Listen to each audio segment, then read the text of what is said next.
Finance minister గారికి అదే revenue minister గారికి త్వరలోనే ల్యాండ్ స్వాప్ చేసి అలాట్ చేస్తే అక్కడ డెవలప్మెంట్ వర్క్ చేసుకోగలుగుతామని చెప్పి కూడా తెలియజేస్తున్నారు అధ్యక్ష. ఇంత అవకాశం ఇచ్చినందుకు ధన్యవాదాలు అధ్యక్ష. గౌరవ సభ్యులు మేఘారెడ్డి గారు.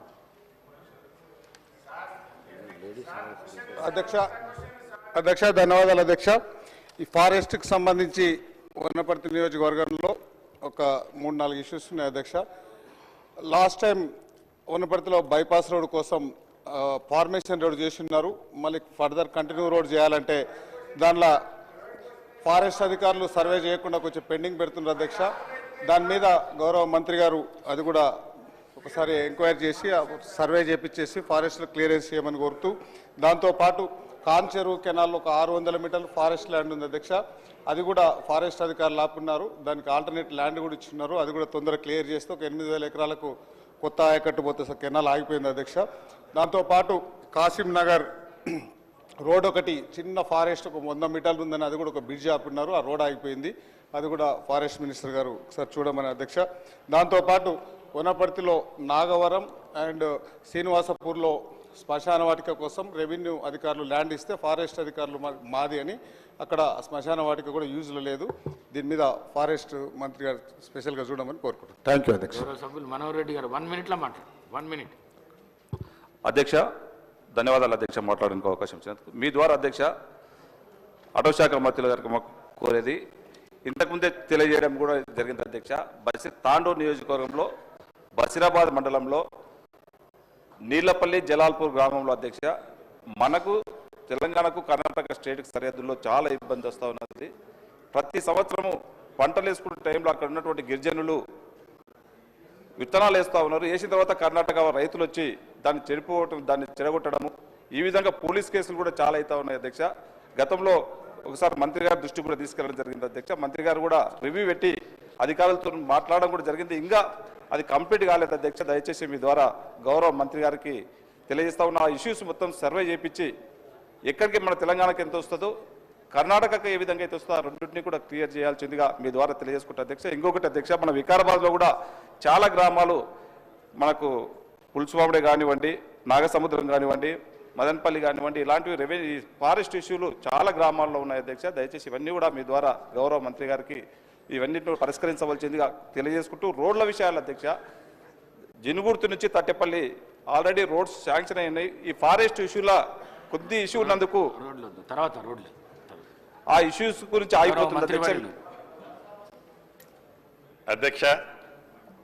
తమ ద్వారా సుమారు ఒక 8 మంది సభ్యులు రెవెన్యూ ఫారెస్ట్ బార్డరు డిమార్కేషన్ చేసే దాంట్లో, అదే రకంగా పోడు భూములు పట్టా ఇచ్చిన దాంట్లో ఫారెస్ట్ వాళ్ళు ఇన్వాల్వ్మెంట్ అవుతున్నారనే సమస్య దాంట్లో గురించి, అదే రకంగా కొన్ని ఒకళ్ళిద్దరు మెగారెడ్డి గారు కానీ, మనోహర్ రెడ్డి గారు కానీ, మదన్ మోహన్ గారు అడిగారు. అదే రకంగా బాలు నాయక్ గారు, పాల్వాయి హరీష్ గారు, ఖమ్మంపల్లి సత్యనారాయణ గారు, మురళీ నాయక్ గారు, అనిరుద్ధ్ రెడ్డి గారు, మెగారెడ్డి గారు, మనోహర్ రెడ్డి గారు, వీళ్ళు అడిగిన వాటిలో ఎక్కువ రెవెన్యూ ఫారెస్టు ఈ బార్డర్కి సంబంధించిన అంశాలు గెట్టు అంటే ఫారెస్ట్ వాళ్ళ రెవెన్యూలో చూపిస్తుంటారో, రెవెన్యూ వాళ్ళ ఫారెస్ట్లో చూపిస్తున్న మాట నిజం. ఇది ప్రతి జిల్లాలో అనేక అడవి ప్రాంతాలున్న అనేక ప్రాంతాల్లో ఈ సమస్య వస్తున్నమాట వాస్తవం. ఇప్పుడు 8 మంది అడిగారు. ఇక్కడ ఉన్న వాళ్ళలో నాకు తెలిసి సుమారు రాష్ట్రంలో ఒక 30 నుంచి 35 నియోజకవర్గాల్లో ఈ సమస్య ఉన్నమాట నిజం. ఈ మధ్య గౌరవ శాసనసభ్యులు సాంబశివరావు గారి కొత్తగూడెం నియోజకవర్గంలోని పాలవంచ మండలంలో ఒక రేగల్ అనే విలేజ్ ఉంటుంది అధ్యక్ష. ఈ రేగల్లో కూడా సేమ్ ప్రాబ్లం. ఎప్పుడో తరతరాల నుంచి గిరిజనులు గిరిజనేతరులు సాగు చేసుకుంటున్నారు. ఆ భూమి పట్టా భూమి అనేది వీళ్ళ క్లైము. అక్కడ ఒక దొరలది వెనక. ఇది మాది అనేది ఎప్పుడు వీళ్ళు పంట వేసుకున్నా వాళ్ళు వచ్చి ఆ పంటని డిస్టర్బ్ చేయటం, ఆ పంట వేసుకునే ఆవిటి పడ్డ టైంలో గొడవ చేయటం జరుగుతూ ఉంది. గౌరవ సాంబశివరావు గారు అదే రకంగా స్థానిక ఆ రైతులందరూ నేను రెవెన్యూ మంత్రి అయిన తర్వాత నాకు వచ్చి ఈ బాధని వెళ్ళబుచ్చుకోవటం జరిగింది. ప్రత్యక్షంగా కలెక్టర్ గారికి ఆదేశిస్తే సుమారు 426 ఎకరాలు. అది ఫారెస్ట్ ల్యాండ్ కాదు, అది ప్రభుత్వ భూమి. అంటే ప్రభుత్వ భూమి అంటే ఆనాడు ఆ దొరల భూమే, దాన్ని మనం ఇవ్వచ్చు అనేది ఫైనల్గా తేల్చడం జరిగింది. ఇలా రాష్ట్ర వ్యాప్తంగా అనేక రెవెన్యూ గ్రామాలలో గౌరవ సభ్యులు చాలా పాయింట్ వేదిక నోట్ చేసుకున్నాను. తప్పకుండా ఏ శాసనసభ్యులైతే ఈ బౌండరీలో ఏ విలేజెస్ అయితే డిస్ప్యూట్ ఉన్నాయో మీ లెటర్ హెడ్ మీద అవి ఇచ్చినట్లయితే తప్పకుండా దాన్ని గౌరవ ముఖ్యమంత్రి గారితో కూడా గతంలో నేను సురేఖక్క ఇద్దరం కూర్చొని చర్చించాం. వారు సూచించారు ఇటువంటి సమస్య నా జిల్లాలో నా నియోజకవర్గంలో కూడా ఉన్నది, తప్పకుండా దీన్ని పరిష్కరించాలని సూచించడం జరిగింది. రాబోయే రోజుల్లో ఇక్కడ ఇంకొక సమస్య కూడా ఉంది అధ్యక్ష. అది గౌరవ ముఖ్యమంత్రి గారు కూడా నాకు చాలా క్లియర్గా చెప్పారు. రాష్ట్రంలో సర్వేర్లు ఉండాల్సింది 892 మంది ఉండాలి యథార్థంగా. ఇందిరమ్మ రాజ్యం ఏర్పడే నాటికి సర్వేర్లు ఉన్న సంఖ్య 242 మంది. అన్ని మండలాల్లో సర్వేలు షార్ట్ ఫాల్ ఉన్నమాట నిజం.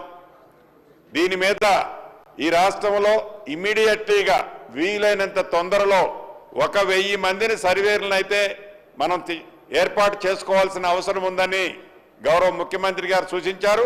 రాబోయే 2-3 నెలలలోపు ఈ సర్వేలను ఫిల్ చేస్తే ఏవైతే ఈ బౌండరీ ఇష్యూస్ ఉన్నాయో ప్రతి మండలానికి ఇందాక గౌరవ శాసనసభ్యులు చెప్పారు, ఆ సైజును బట్టి ఆ మండల సైజును బట్టి ఒక సర్వేరినా 2 సర్వేరినా అక్కడ అపాయింట్ చేసి తప్పకుండా న్యాయంగా అడిగే, అంటే అక్కడ సమస్య కూడా అంతే ఉంది. గ్రామాల్లో ఎప్పుడైతే ఆవిడ పడుతుందో ఇది మాదని ఫారెస్ట్ వాళ్ళు వచ్చి దుంతారు, ఫారెస్ట్ వాళ్ళు వచ్చి దున్నేస్తాడు లేచిన పంటని.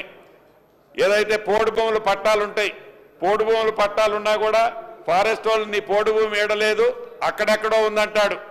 సమస్య ఉన్నమాట నిజం. తప్పకుండా ఈ చట్టం ఏదైతే భూభారతి అదే రకంగా 2024 రేపు చట్టం కాబోతుందో తమ సమక్షంలో ఈ చట్టంతో పాటు ఈ ల్యాండ్ డిస్ప్యూట్స్ ఏదైతే బౌండరీస్ ని ఫిక్స్ చేయడంతో పాటు